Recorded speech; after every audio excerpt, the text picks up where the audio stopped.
Hi guys, welcome back to my channel. It's Juliet from English Prep Class. I trust you're keeping safe. Now I want to continue the part 2 of the grammar rules I did the other day.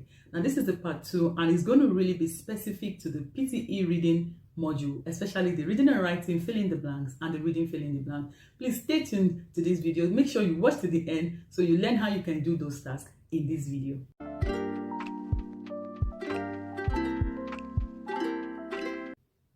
Okay, so guys, in this video, I'll basically be focusing on the parts of speech. Yeah, I know that some of us can remember the parts of speech we did maybe while in high school and all that. Now, there'll be no grammar rules if there are no parts of speech. And for you to be able to pass the reading and writing fill in the blanks or the reading fill in the blanks in the reading module of the Pearson Test of English, you would need to know how these parts of speech can influence your results or can influence your scores or give you the right answer for the blanks. So I'm going to specifically talk about the parts of speech. I'll be going into too much detail, so I will not confuse you. I'm just going to teach you the basic things you need to know.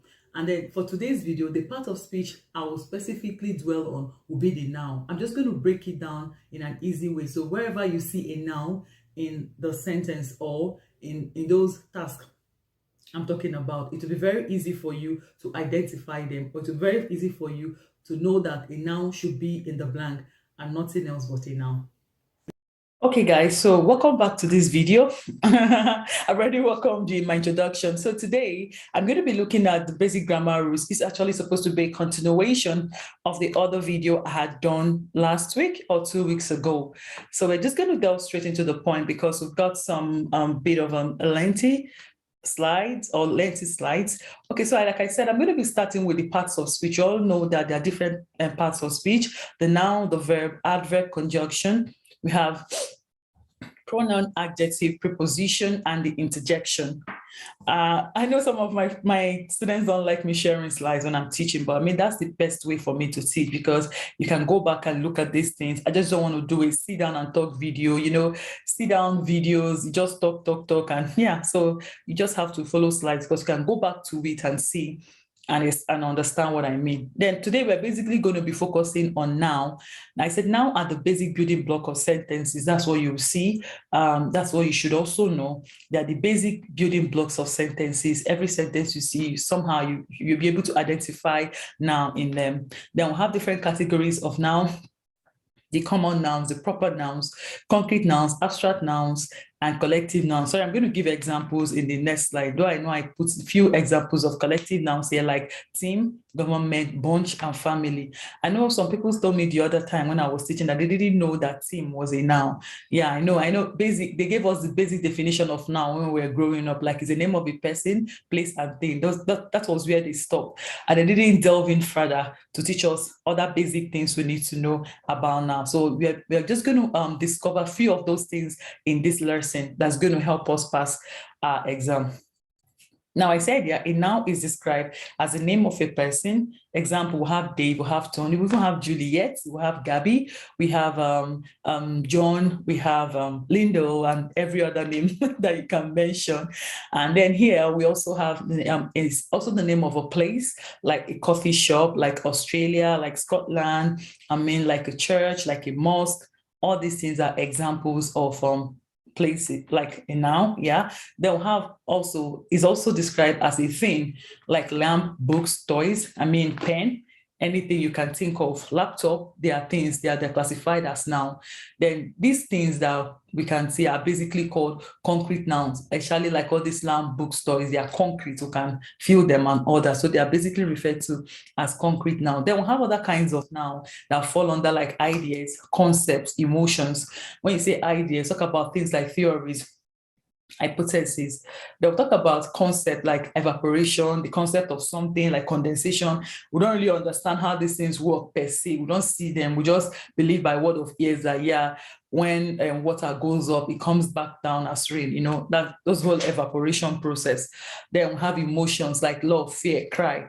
These things, like this fear, love, they are all nouns. But sometimes somebody like cry, someone say, but it's an action word, cry.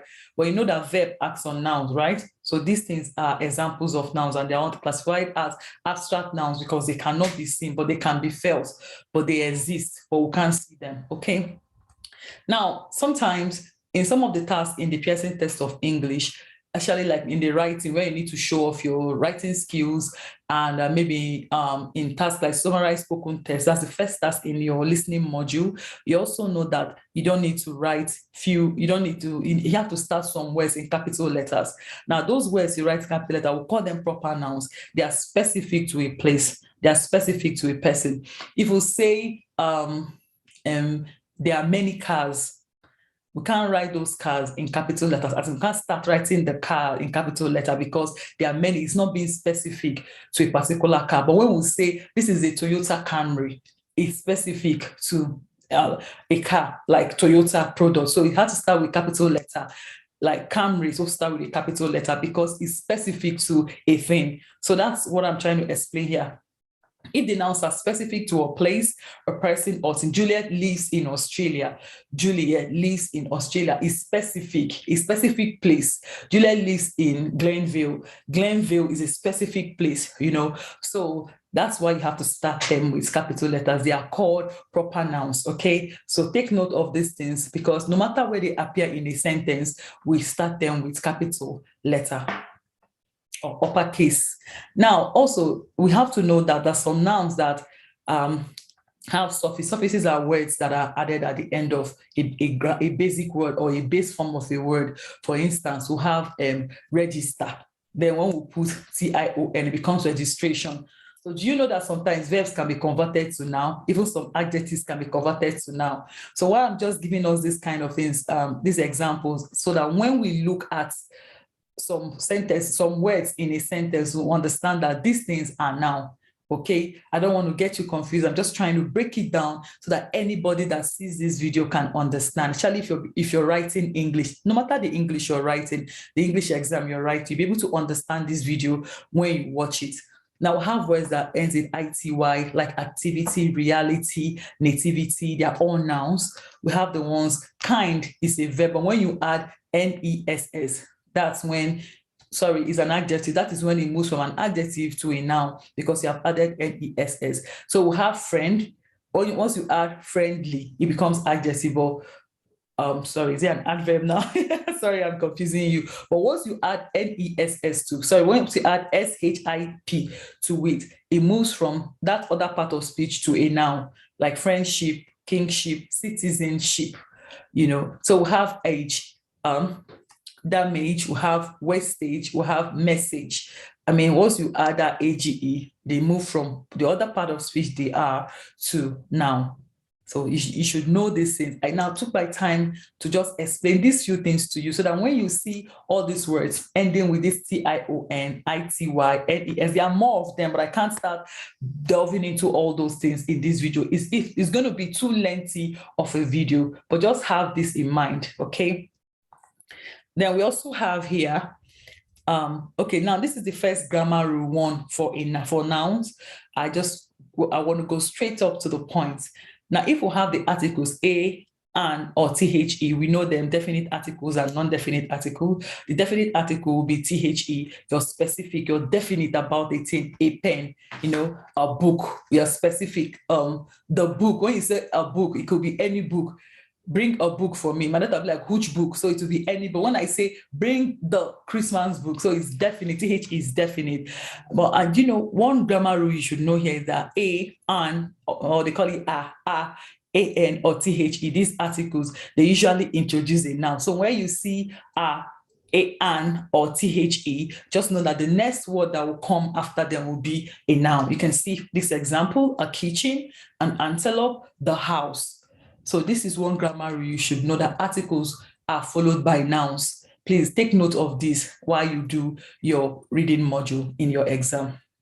Another one here is when there's a blank between articles and noun, then an adjective will be in the blank. We know that a lot of time in those exams we see blanks, and then this is an article. Then when you see, let's say the bag, but once there's a blank there, you know that when you see a blank between an article and a noun, that blank, what should be there would be what? An adjective.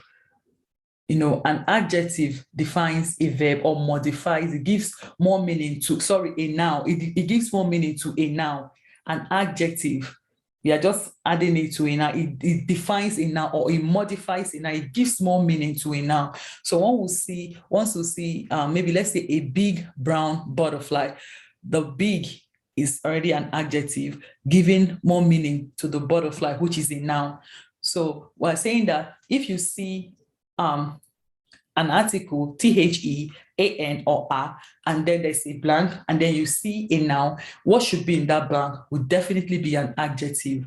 This is very important, and these examples are here to help you. The red bag over there, the big butterfly on the tree. You can see the ones I put in the blank here are the adjectives, and then you see the first word there. The first words there are articles, and the next words after the blank are nouns. Okay, so this is another grammar rule number 3. It says words such as my, your, his, her, its, our, your, that in these possessive pronouns, they are called possessive pronouns. They are followed by a noun in a sentence. So example, he was given an award for his dedication to work. The sun provides energy, but its variations has played no role in climate changes. You can see here very obviously that this possessive pronoun here is followed by a noun. You can also see here its, which is a possessive pronoun, is also followed by a noun, variations.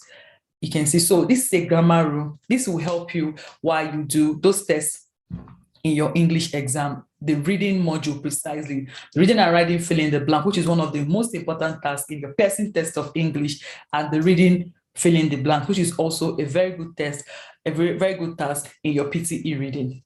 So it's very important to know that. Take note of it. Now, this a general example I just added to this video. For all his fame and Arab celebration, William Shakespeare remains a dash figure with regards to personal history. Are you going to choose the word mysteriously or mysterious? Now, let us see what comes before the blank is A. A comes before the blank. And did you remember the rule we talked about? We talked about that when you see the articles A, AN, THE, that it usually introduces a noun. So let us look at these words. If there are 2 words here to choose from, mysteriously and mysterious, which one do you think will make it in the blank? Of course, it's the word mysterious, because mysterious is more of a noun than mysteriously. Mysteriously is I think it's an adjective or an adverb. Okay, I'm going to look at that, but the right answer here is mysterious. So mysterious would be the best form of word that will be in that blank, and it's a noun because we have an A coming before the blank. Take that seriously. Then the next example says, a scientist and her dash did an experiment in which they used fake flowers to attract bees and insects. And we have in bracket, we have colleagues, we have origins. Of course, the right response here should be her colleagues, because we see the word her. Remember when we're using possessive pronouns, this is where this rule comes in. It is followed by a noun. Possessive pronouns, that's words like your, his, her, its, are, your, there. Once they come before a blank, what should be in the blank should be a noun. And colleagues, and a colleague is a noun. So colleague will fit in more than origin. Okay, not like original enough, but colleague is the best word that will be there, that will fit in there in that sentence rather than origins. So I hope this makes sense. I hope this is going to help you while you do that task. Go back and look at these grammar rules, especially if you're my student and you're writing the Pearson Test of English. Don't take it less serious. If you go over to the internet, you will see all this grammar, but I've just tried to simplify it for you as much as I can. Now, in my next video, I'll be going straight to talk about the verb, how the grammar rules that affect verbs, and how you can know that a verb should be what should be in the blank and not a noun. I hope this makes sense, and I hope it's going to help you pass your Pearson Test of English reading. Okay, guys, so you can see that these parts of speech, especially the noun, is very essential if you must pass your reading and writing fill in the blanks and the reading fill in the blanks in your Pearson Test of English.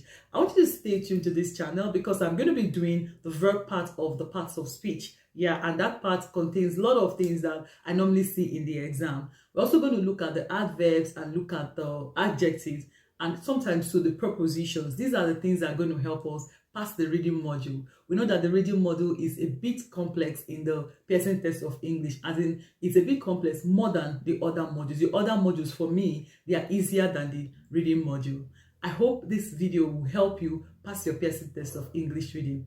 Have you subscribed to my channel yet? If you have not subscribed, please hit the red button and join me. YouTube tells me that a lot of people are watching my videos and they are not subscribed yet. Are you one of them? Please hit the subscribe button and follow me on Instagram at English_prep class and on Facebook at English Prep Class. I'll bring you a lot of content this period, especially on spellings and other things that you need to know so you can pass your English test. Okay, I'll see you in my next videos, guys. Stay safe, guys. Bye.